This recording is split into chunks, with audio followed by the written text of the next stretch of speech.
Энэхүү контент нь гэмт хэрэг, согтууруулах хундаа болон хууль, бус үйлдэлийг өдөөнд орхирах зорилгогүй бөгөөд сонсогч та бүхэнд сэрэмжлүүлэх үүднээс хүргэж байна. Хэн нэгний хувийн нууц болон нэр хүндэд халдах сэтэл агуулаагүй болно. Аллах болон гэмт хэргийн тухай наривчлан дурдах учраас энэ төрлийн мэдээлэлд эмзэг эсвэл насанд хүрээгүй бол цааш сонсохгүй байхыг хүсье.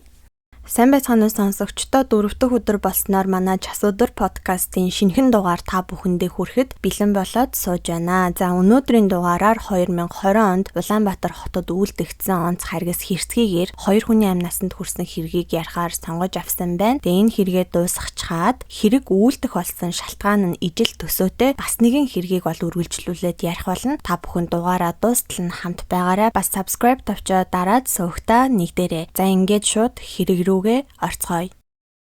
2020 оны 9-р сарын 15-ны өглөө Б болон Э гэх цагдаагийн алба хаагчид ажил үүргийнхаа дагуу Сүхбаатар дүүрэгт явганаар эргүүлийн үүрэг гүйцэтгэж эхэлсэн. За ингээд 10 цаг 45 минутын үед тэр хоёртой 30 орчим насны цайвар ноолуурн цамцтай, джинсэн өмдтэй, хөлдөө таавчгтай нэг залуу өөдөөс нь алхаж байгаатай таардаг. За энэ залуу бол цагдаа нарын анхаарлыг их татсан. Учир нь цагдаа харангуутаа илт мэдэгдэхүүц сандарсан байдалтай нэг л тийм сонин биеийн хилэмжтэй байсан байгаа. Ингээд хоёр цагдаа тухайн хүнтэй мэдлээд тэгээд регистрийн дугаарыг нь шүүж үзэх гээд ойрцсон чинь тэр залуугаас өмхийн үнэр өнөртдөг. Тэгээ хоёр цагдааг өөртөө юм ярьж эхэлмэгц нөгөөх чинь бүр илүү сандраад гар хүлэн чичрээд үгч хэлж чадахгүй аман дотроо бувтнаад байсан. Тэгэхээр нь яасан гинэ чанга хэлээрээ регистрийн дугаар чинь хідвэ? Хулгай хийсэн юм уу гэсэн чинь арай жаахан чангаар нөгөө залуу аав ээж гэж хэлсэн. Тэгэхээр нь яасан юу болсон аав ээж чи яасан гэд бүр илүү лавшруулад асуусан чинь нөгөө залуу 20 хоногийн өмнө хойд аав болон төрсөн ээжигээ алчихсан гэж хэлсэн байгаа. Ингээд түүнийг дайчлан баривчилж цагдаагийн хилтэст хүргэсэн бөгөөд залуу ээж аав хоёрын цогцос манай гэрт байгаа гэд гэрээ зааж өгсөн юм байна. За энэ залууг цаашдаа бүгдээрээ хэрэгтэн гэд яриад явъя. Тэрээр 1990 онд Улаанбаатар хотод төрсөн, бүрэн дунд боловсролтой, мэрэгжилгүй, эрхэлсэн тодорхой ажилгүй байсан. За урд нь бол заллах гэмт хэрэг үлдээд нийтэд тустай ажил хийх ял шийтгэл хүлээж байсан. Харин сэтгцийн хувьд ямар нэгэн өвчнгөө үнэн зөв мэдүүлэг өгөх хэрэг хариуцах чадвартай хүн юм байна. Түүний гэрт нь очиж шалгахад үнэхээр эрэгтэй эмэгтэй хоёр хүний олон хоногийн өмнө нас барсан байх боломжтой цогцос байдаг. За цогцоснууд болон хэргийн газар ямар байдалтай байсан тухай нь бол наривчилсан мэдээлэл энэ хэргийн хувьд бол байгаагүй. Тийм болохоор бүгдээрээ шүүхийн шинжилгээний дүгнэлтээс нь багахан дуртай. 2020 оны 10 дугаар сарын 5-ны өдрийн 19:35 болон 19:36 дугаартай шүүхийн шинжилгээний үндэсний хүрээлэнгийн шинжээчийн дүгнэлтээр хэрэгтний хойд аав болон ээжийнхэн цогцснууд нь аль аль нь ерөнхийдөө ижил төрлийн гэмтэлтэй байдаг. За тухайлах юм бол гавлын орой болон суур яснууд нь тэгээд нүүрний яснууд нь олон тооны сэтэрсэн цөмөрсөн хугаралтай, мөн хойд аавынхын чамархаа хэсэгт нь язарчсан шархтай, бас хууханд нь цус хуралттай байсан. Эдгээр дээр дурдсан гэмтлүүд нь болохоор хохирогч нарыг нас барахаас нь өмнө нь олон удаагийн цохих хүчний үйлчлэлээр үүсгэхдгийг шүүхийн шинжээчид бол баталдаг. За нас барахаас өмнө нь үүссэн гэдгийг нь бол яаж мэдж байгаа вэ гэхээр би бас өмнө нь нэг хэрэг дээр дурдаад өнгөрч байсан. Хэрвээ хүнийг нас барсныхан дараа зохиж гэмтэх юм бол энгийнээр бол цусны эргэлтэн зогсчихсон байгаа болохоор цус хуралт үүсдэггүй гэж тайлбарладаг юм байна лээ. За хэрэгтний хувьд бол мөрдөн шалгах ажиллагааны үед хийсэн хэрэгээ бүгдийг нь үнэн зөвөөр мэдүүлсэн учраас нэмж мэдүүлэх зүйлгүйгээд шүүх хуралдааны үеэр нэмж мэдүүлэг бол өгөөгүй байсан. Тиймээс түүний яллагдагчаар мэдүүлсэн мэдүүлгийг нь би та бүхэнд хүргье. 2020 оны 8 сарын 26-нд гэртээ байж байхад ээж хойд аав хоёр гадаа юм хийнгээ архиугаад тэгээд гэрт ээлжилж орж ирэх болгондоо намайг хараагаад хөөгөөд байсан. Тэгээд ахаар нь миний уур хүрээд гэрээс гараад байшингийн хажуу талд байдаг пошкын дотор нуучихсан байсан нэг шил архийг ганцаараа ууж дуусгасан. Тэгээ буцаад гэртээ ортол тэр хоёр унтчих шиг байсан. Би ч дотроо ашгүйдээ унтчихсан юм чинь өглөж загнахгүй байх гэж бодоод зурагт үзээд хэвтэж байхдаа сувгаа сольсон чинь чанга дуу гинт гараад хойд аав сэрчихсэн. Тэгээс эрэнгүүтээ намайг хоол хийж өгөхгүй лөг минь чамд юу ч байхгүй шүү. Ээж чинь дансан байгаа мөнгөөр би машин аавна. Чи хувцас өмсөд удахгүй эндээс зайлна гэж хэлээд зоодох гээд дайраад байсан. Хойд аав ус хийдэг шил аваад намайг зохих гээд дайрахаар нь би гэрээс гарч зүхтаагаад байшингийн хажууд байсан турбаа төмөрнүүдээс нэгийг аваад буцаад гэртээ ороод хойд аавыг эхлээд толгоор нь турбаагаар зохиход газар ээжийн хажуугаар унсан. Түүнийг зохих үед ээж чимээнээр нь сэрээд бит хоёрын дундуур орж ирээд цохиулчих шиг болсон. Цааш нь юу болсон талаар сайн санахгүй байна. Ухаан ортол ээж хойд аав хоёр нийл цус болчихсон хөвтөж байсан. Би тэднийг хааш нь хідэн удаа цогсноо ч санахгүй байна. Би ээжигээ нийл цус болчихсон хөвтөж байхыг хараад л уусан архи гараад эрүүл болчихсон юм шиг санагдсан. Хоромхон хугацаанд ухаан санаагаа бүрэн алдчихсан байсан. Надад ээж хойд эцэг нарыг алах ямар ч санаа зориг байгаагүй. Би гэртээ байж суухын аргагүй дарамтанд орсон. Тэгээд л нуусан байсан архиа ганцаараа уугаад маш их согтчихсан байсан. Хүний амьд хүрсэндээ маш их харамсаж байна. Тухайн үед ухаан ороод маш их айж сандарч шоконд орсон. Цагдаагийн байгууллага дээр очиход сэтгэл зүй бэлэн биш байсан. Тэгээд ямар ч байсан мөнгө хэрэгтэй болно гэж бодоод ээжийн бөгж, гар утас, зурагт ээжийн машины түлхүүрийг нь аваад гэрээс гарсан гэсэн мэдүүлгийг бол хэрэгтэн итгээд өгсөн байна. За тэгээд ээж хойд эцэг хоёроо алчхаад 20 хоногийн турш бол яг юу хийсэн тухай нь бол наривчилсан те цаг хугацааны дарааллаар нь бол тодорхой шүүхийн шийдвэр дээр бол дурдаагүй байлээ. Та бүхэн ч гэсэн ойлгож авах гэж бодож байна. Монголд болсон гэмт хэргийг ер нь бол одоо нэг тийм дуйланд гэмт хэрэг биш л бол нарийн яг деталь ихтэй одоо олох жаахан хэцүү байдаг. Ямар ч байсан гэрч нарын мэдүүлгээс харахад бол 8 сарын 26-нд одоо тэр хоёр хүнийг алчхаад ээжийнхаа бөгж гэрийнхэн зурагтыг бас мөнгө аяг гэх мэт одоо үн хүрчих зүйлсийг нь аваад ламбартанд тавьчихсан байсан. Тэгээд 9-р сарын 15-ны өдөр 10-р хороололд хоёр найзтайгаа уулзаад архиусан байгаа. За тэр үедээ болохоор хоёр найзтай ээж аав хоёр налаах руу чацарган түүнгээд явчихсан. Ээж машинаа банкны карттайгаа надад үлдээгээд чи амьдралаа бод гэд намайг гэрээсээ хөөсөн гэж хоёр найзтай хэлсэн байдаг. Тэгээ найзууд нь бол тухайн үедээ налаах явж байгаа хүмүүс яагаад чамд машинаа үлдээгээд явчихсан те өөртөө унаж явдггүй мүү гэд асуусан чинь тэр хоёр өөрсдийнхөө машинаар биш хойд эцгийн ахын машинтай явсан. Бараг тэр чигээрээ цаашаага Ховд аймаг руу зугаалгаар явсан байхаа утас нь холбогдохгүй байна гэж хэлсэн. Мөртлөө ээжийнхаа утсыг барьчихсан явж исэн байгаа. Тэгээд хоёр найзтай ээжийн картнаас нь би мөнгө авмаар байна. Гэхдээ кодыг нь бол мэдэхгүй гэсэн чинь нэг найз нь санаа гаргаад тэгээ гуруулаа хамт одоо гэрээс нь гарч доошо буугаад орцны жижүүр буюу одоо ээжтэй ойролцоо насны эмэгтэйд ээжийнх нь овог нэр регистрийн дугаарыг нь цаасан дээр бичиж өгч жагаад тэгээд ээжийнх нь өөрийнх нь одоо дугаараас ээжийнх нь оронд одоо жүжиглүүлээд гэх юм уу да тэгэж яриулаад картных нь кодыг солиод ATM-нээс 900 мянган төгрөг авсан байна. За шүүхээс болохоор хэрэгтнийг гэмт хэрэг үйлдэхт нь хідэн нөхцөл байдал нөлөөлсөн байна гэж үзсэн. За тухайлах юм бол хэрэгтэн бага насандаа өнчөрч үлдсэн амь хохирогч буюу ээж нь архины хит их хэрэглээтэй бөгөөд хэрэгтний бага нас бүхэлдээ хүчирхийлэл дунд өссөн гэж үзсэн байгаа. За энэ нь гэрч нарын мэдүүлгээр бас нотлогдож байгаа. Хэрэгтэн болохоор айлын одоо бага хүүхэд дээрээ нэг эгчтэй юм байна. Тэгээд эгч нь бол мөрдөн шалгах ажиллагааны явцад өгсөн мэдүүлэл ихтэй дурдахдаа ээж 1998 онд аавыг нас барснаас хойш архи согтууруулах ундааг одоо ихээр хэрэглэх болсон. Ээж архиуж эхлээд тодорхой хугацааны дараа ааш зан маш их эвдэрч эхэлсэн. Ээжийг сохтуу үед нь гэрт байж суухын аргагүй болдог байсан. Намайг гадаад явснаас хойш ээж бүр их архи хэрэгэлдэг болсон гэсэн зам байдлын хувьд их эвдэрсэн. Дүү найз охиноо авчираад ээжтэй цуг амьдарч эхэлсэн. Хоёр охинтой болсон. Тэгээд сүүлд эхнэр нь салаад хүүхдүүдээ аваад өөрийнхөө аав ээж дээрээ очсон гэж байсан. Дүү над руу олон удаа залгаж ээж тэглээ, ээж инглээ, эхнэр хүүхдүүдтэйгээ хамт хөөгдлөө, ахсам сохтуу тавилаа гэж хэлдэг байсан. Би ч сүүлдээ уурлаад яах гэж хамт байгаад байгаа юм бэ? Тустай амьдр гэж хэлдэг байсан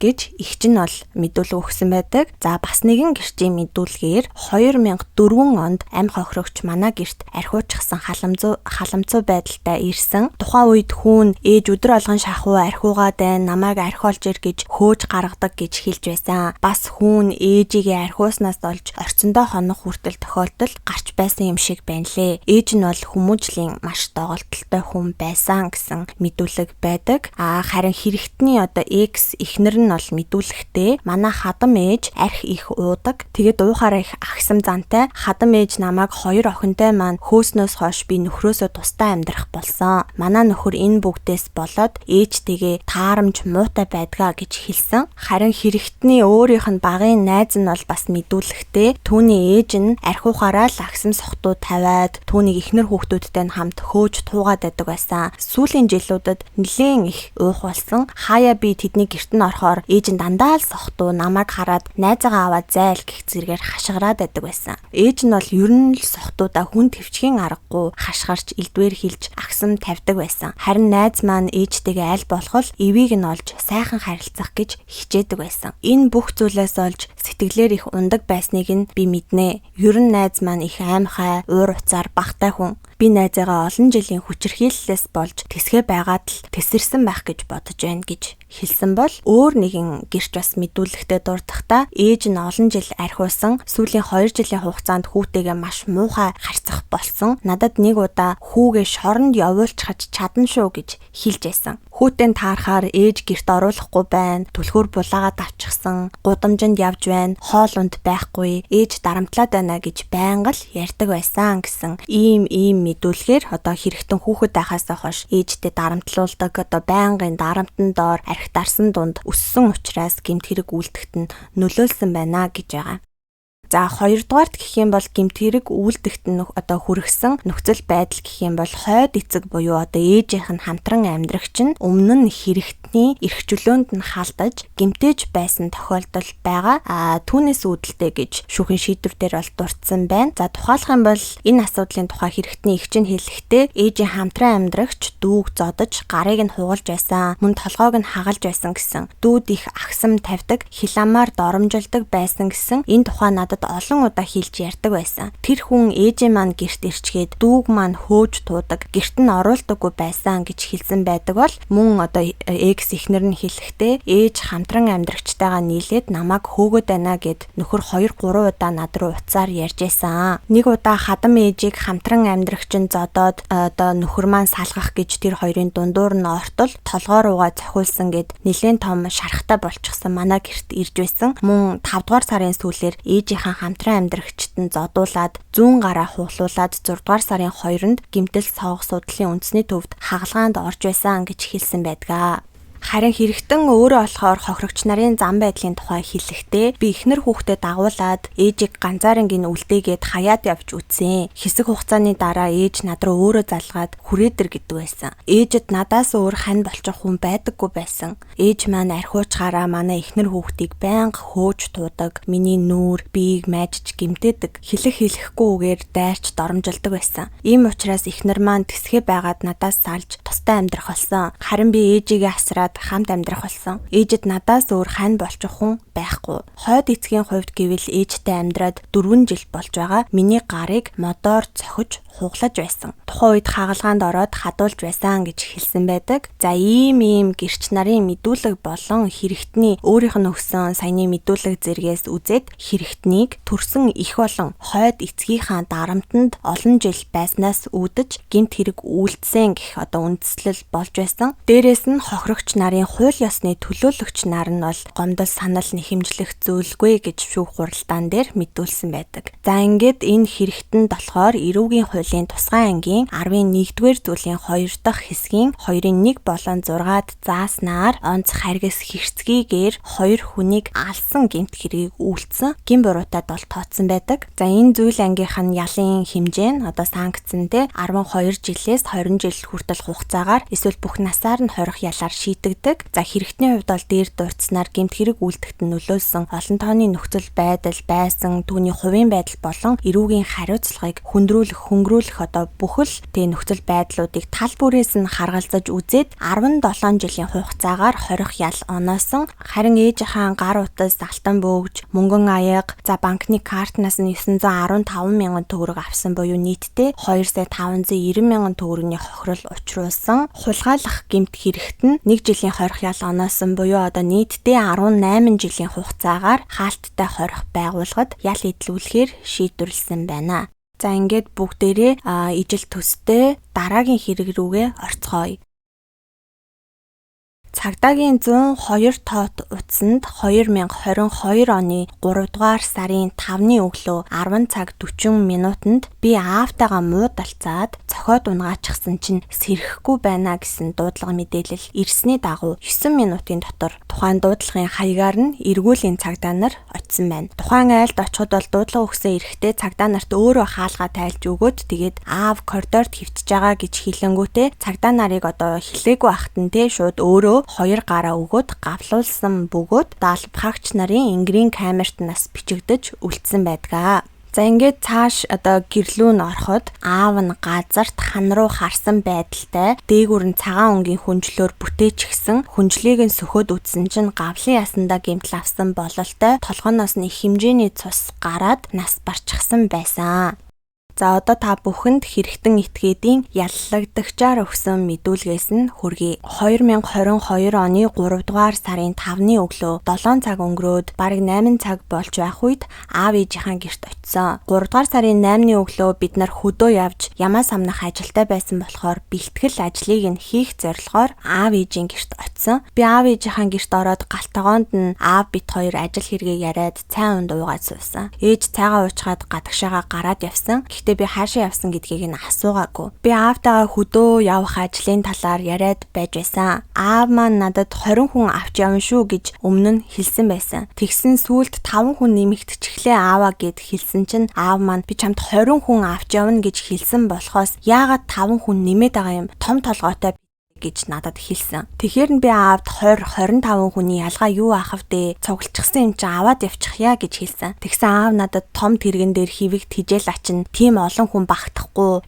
дандаа хүний үгнээс зөрнө гэж огцон мууртайгаар ширүүн харж надад хэлээд миний зүүн хацар руу зогсон. Би босоод ширээ буудан хоёрын гол зогсоод аав руу та одоо яагаад ийм түргэн ууртай байдгийм бэ? Ийм юмнаас болоод намайг зохиод байхдаа яадгийм бэ? Насаараа би тантай ажил хийж байна. Үгнээс чинь зөрж үзээгүй. Ойрхон байхаар зохиод зодно. Хоол байхаар уцаар хашгирч гуайх чинь гэж аавдаа хэлсэн чинь аав босч ирээд над руу цай ууж байсан мөнгө аяга авч шийдчихэд цаашаа коридор руу явсан. Явхдаа амандаа чим том толгойтой ер нь бүр үгэнд орхоо байжээ гэдэл амандаа бувтнаад өглөөд байсан. Би галтгооны ширээний доод талд борц нүддэг нүдүр байсныг аваад аавын араас нь очиод толгой хэсэгт нь 1-2 удаа зогсон байх. Аав шууд газарт унаад өгсөн. Би харж чадахгүй хүнжил хаяад дотор муухаараад гараа харсан чинь тус болчихсон байхаар нь гараа угаасан. Би яахаа мэдхгүй айсандаа амиа хорлоо гэж бодоод сервантанд байсан архинаас задлаад стаканд хийж агаад 3-4 удаа уусан. Амиа хорлох гэсэн боловч 2 жаахан хүүхэд маань нүдэнд харагдаад 2 хүүхэдтэй хорогдоод амиа хорлохоо болсон. Хэсэг хугацааны дараа 103 руу дуудлага өгсөн. Дараа нь 102 руу залгасан. Хүлээж байх зууртаа 2 ширхэг тамхи галтгооны цонхны хажууд зогсож байгаа татсан. Тэгээд дуудлаггүй цагдаа нар орж ирсэн. Би болсон явдлыг тайлбарлаад гараа өгөөд гав зүүлгүүлээд уйлсан. Хэсэг хугацааны дараа намайг цагдаагийн хилтэс рүү авч явсан. Би айгаад юу болсноо, маргаан ямар хугацаанд үргэлжилсэн болохыг санахгүй байна. Дүрслэн бодож байгаад байцаалтаа өгч байна. Яагаад ийм зүйл болсон шалтгаан нь ер нь гэр бүлийн харилцаа буюу ааваас айснаас болсон. Би багаасаа айдас дунд өссөн. Аав руугаа одоо хүртэл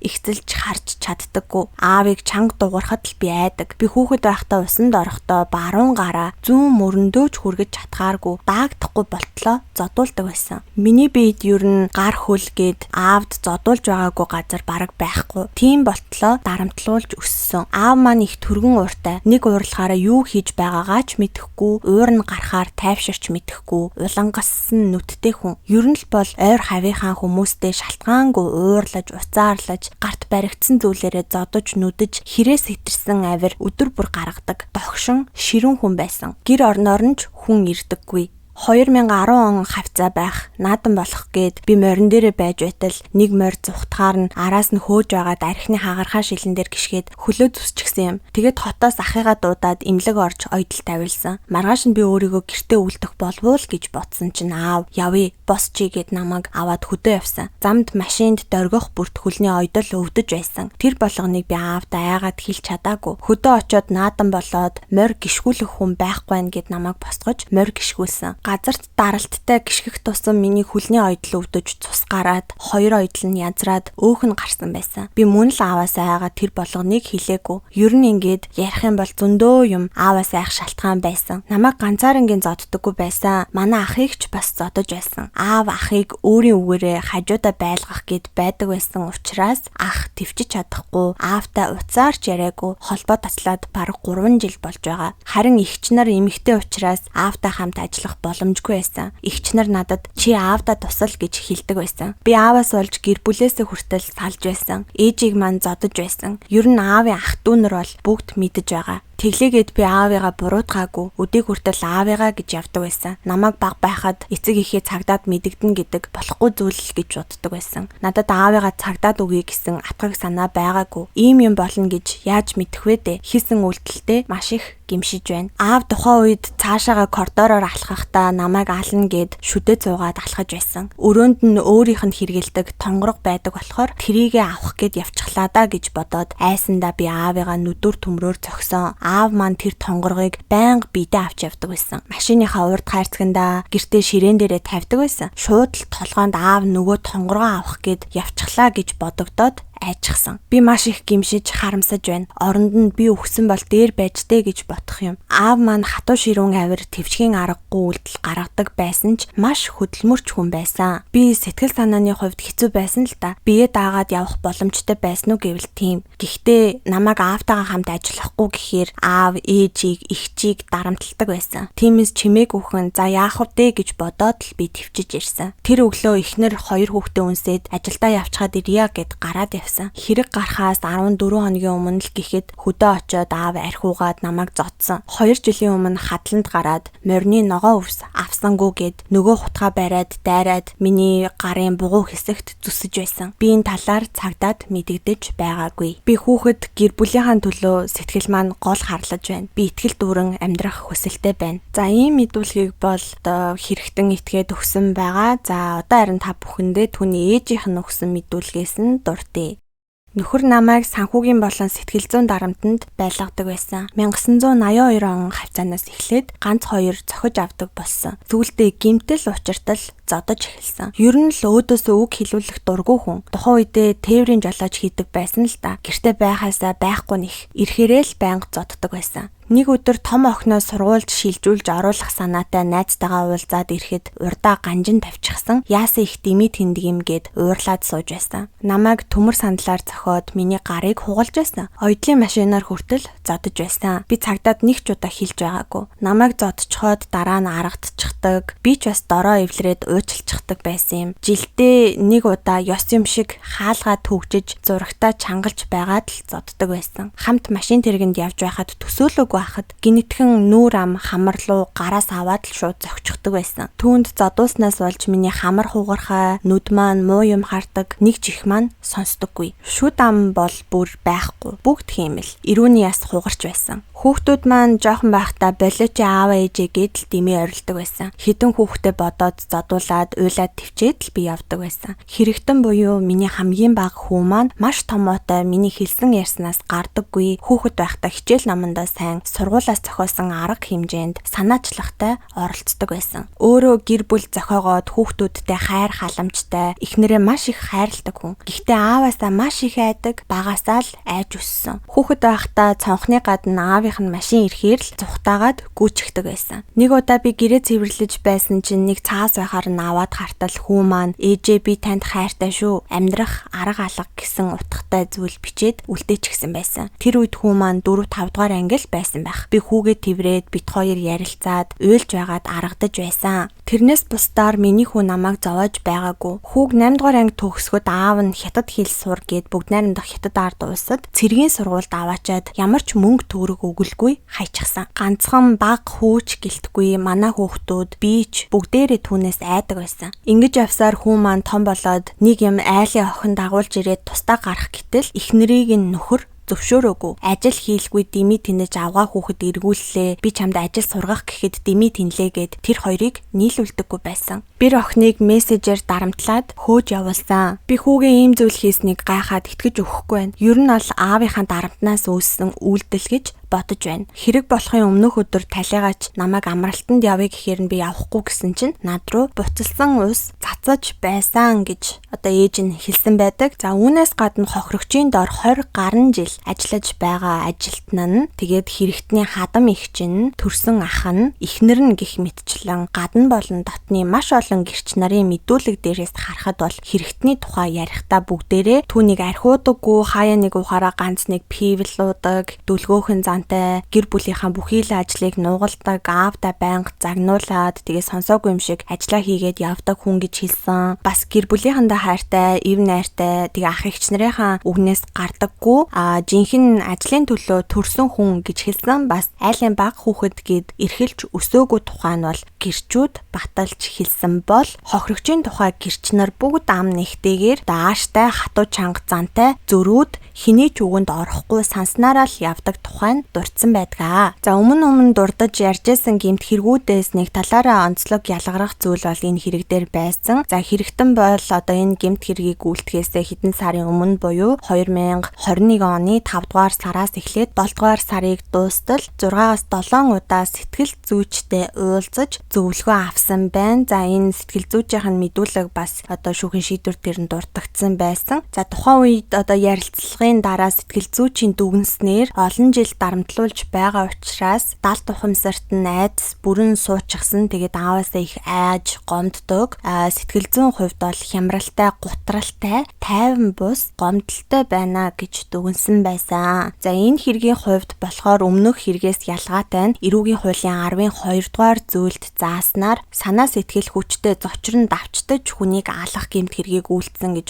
яллах дүгнэлт үүссэн байсан. За энэ санаа сэтгэл хүчтэй зочрон давчдаж хүнийг алах гэмт хэрэг нь бол гэмт хэргийн субъектив шинжийн хувьд тайлбарлах юм бол хохирогчийн зүгээс гэмт хэрэг үйлдсэн хүнд өөрт нь ч юм уу эсвэл ойр дотных нь хүнд ч юм уу хохирогч өөрөө хүч хэрэглэхээр занал хийлсэн эсвэл хүн дээр доромжилсон иргэшээл дарамтандаа оруулсан гэх мэт хохирогчийн өөрийнх нь зүй бус үйлдэлийн улмаас гэмт хэрэг үйлдсэн хүний сэтгэл санаа нь тэрүүхэн тэр хоромхон зуурт гинтийн цочролт автаад тэгээ сэтгцийн хэвийн байдал нь алдагдсны улмаас хүнийг алж төгсдөг ийм онцлогтой гэмт хэрэг гэж тайлбарлаж өгсөн байдгийн байна. Тэгээ дээр дурдснаар хохирогч ямар хүн байсан бэ? Яаж байсан бэ? Харин хэрэгтэн ямар хүн байсан бэ? Түүнд ямар асуудал байсан бэ гэх зэрэг хит хитэн баримтууд дээр үндэслээд эрүүгийн хуулийн тусгай ангийн 12 дугаар зүйлийн 1 дахь хэсэгт зааснаар шүүгдэгч энэ хэрэгтэн этгээдийг сэтгэл санаа нь хүчтэй зочрон давчтаад эцгийгээ алсан байна гэж шүүх бүрэлдэхүүн дүгнээд 2 жил 2 сарын хугацаагаар хорих ялаар шийтгэж нээлттэй хорих байгууллагад идлүүлэхээр шийдвэрлсэн байна. За ингээд өнөөдрийн дугаараар бараг л ижилхэн гэж хэлж болох үс нөхцөл байдалтай сэтгэл зүйн хувьд бол дарамтанд байсан хүмүүс нэг нь ээжигээ хамтран амьдрагчтай за нөгөө нь бол төрсэн эцгээ алсан гэх ийм хоёр янзын хэргийг та бүхэндээ бэлдэж хүргэлээ. Ямар шалтгааны улмаас энэ хоёр хүний ялын хэмжээ за яллуулсан зүйл заалт нь ялгаатай байгаа талаар бол та сонсож байх явцдаа тунгааж ойлгосон байх гэж бодоод энэ тухайн дэлгэрүүлж өөрийн үзэл бодлоо оруулж яриад байлгүйгээр ингээд дуусгах нь зүйтэй байхаа. За тэгээд бүгдээрээ эх 7 хоногийн 4 дахь өдөр 9 цагаас шин дугаараараа эргээд уулзцгаая. Түр баяртай.